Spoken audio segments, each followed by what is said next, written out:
Di video kali ini kita akan membahas tentang resesi. Apa itu resesi? Apa yang menyebabkan terjadinya resesi? Dan apa dampaknya untuk kita semua apabila terjadi resesi?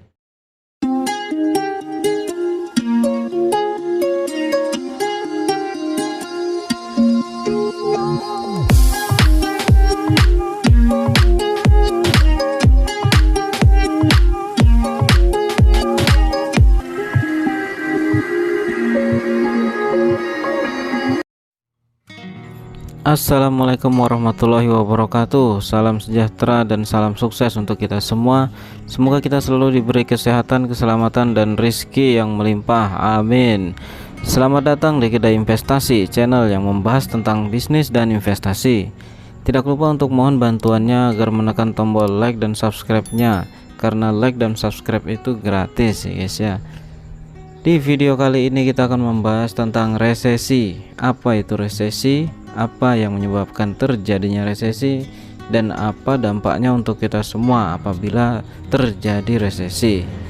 Tanpa berlama-lama lagi, langsung saja kita membahasnya. Resesi adalah di mana kondisi ekonomi negara sedang memburuk. Hal itu terlihat dari produk domestik bruto atau PDB negatif, pengangguran meningkat, hingga pertumbuhan ekonomi real bernilai negatif selama 2 kuartal berturut-turut atau selama 6 bulan berturut-turut. Resesi terjadi saat aktivitas ekonomi mengalami penurunan yang signifikan dalam waktu stagnan dan lama, mulai dari berbulan-bulan hingga bertahun-tahun. Keadaan itu terus menimbulkan dampak dalam kehidupan masyarakat. Pada umumnya, resesi terjadi saat ekonomi di suatu negara tumbuh negatif pada 2 kuartal berturut-turut.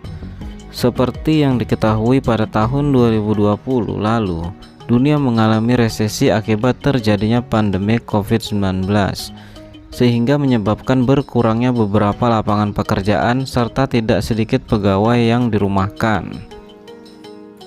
Berikut ini ialah beberapa hal tentang penyebab terjadinya resesi.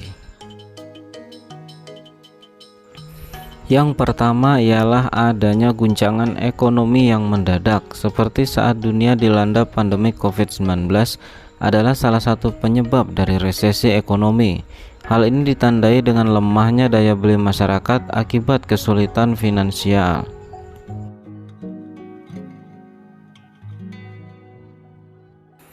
Pada tahun 2020 lalu, dunia telah mengalami resesi akibat COVID-19. Sekarang resesi ekonomi dapat terjadi karena tingginya angka inflasi akibat harga sejumlah komoditas energi yang melambung tinggi. Tidak hanya karena adanya inflasi, deflasi juga bisa menyebabkan resesi ekonomi. Deflasi ini ditandai dengan menurunnya harga barang ataupun jasa. Jika dilihat sekilas, deflasi dapat meningkatkan daya beli masyarakat. Akan tetapi, jika terjadi secara berlebih, maka akan merugikan penyedia barang dan jasa.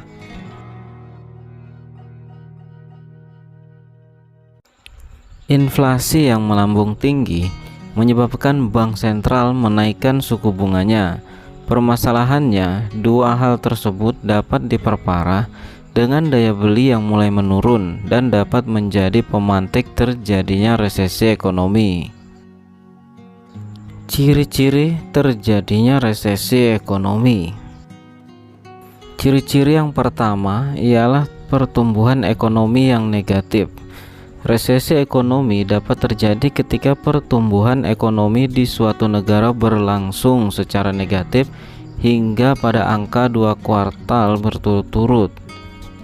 Kondisi ini umumnya terjadi karena dipengaruhi oleh ketidakstabilan dari investasi, pendapatan nasional, konsumsi, pengeluaran, hingga ekspor-impor.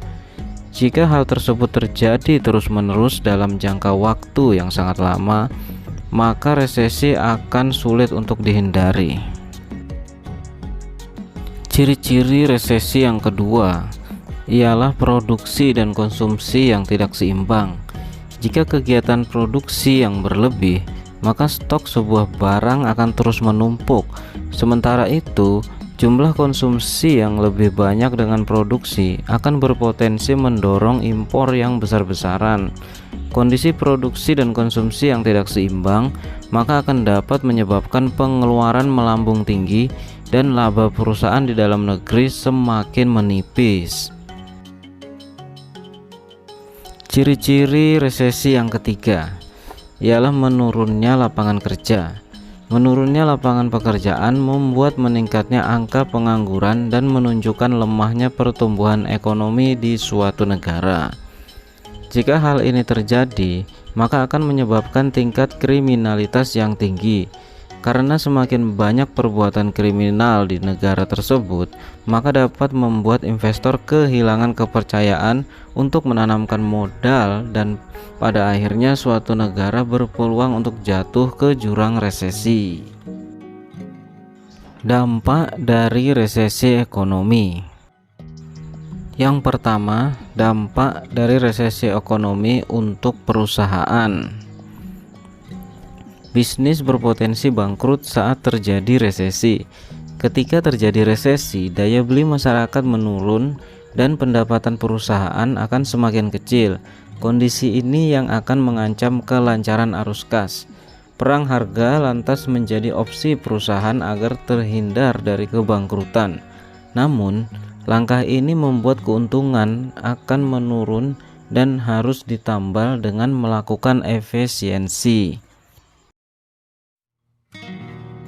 Yang kedua, dampak resesi untuk pemerintah. Resesi membuat pendapatan negara dari pajak dan non-pajak menjadi lebih rendah. Ini karena penghasilan masyarakat menurun hingga harga properti yang anjlok dan akhirnya memicu rendahnya jumlah PPN ke kas negara.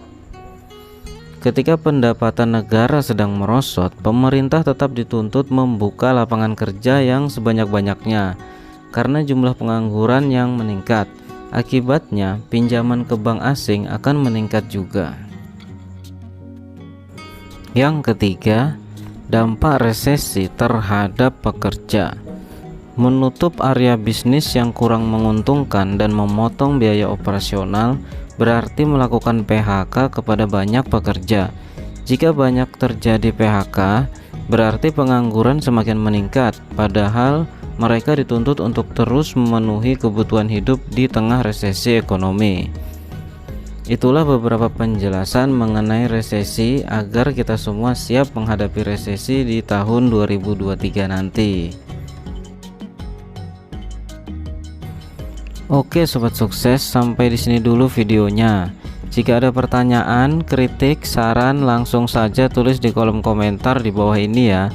Terima kasih buat yang sudah menekan tombol like dan subscribe-nya. Saya doakan sehat selalu dan sukses selalu. Amin. Salam sejahtera dan salam sukses untuk kita semua. Sampai bertemu lagi di video berikutnya. Akhir kata, assalamualaikum warahmatullahi wabarakatuh. Sampai bertemu lagi di Kedai Investasi.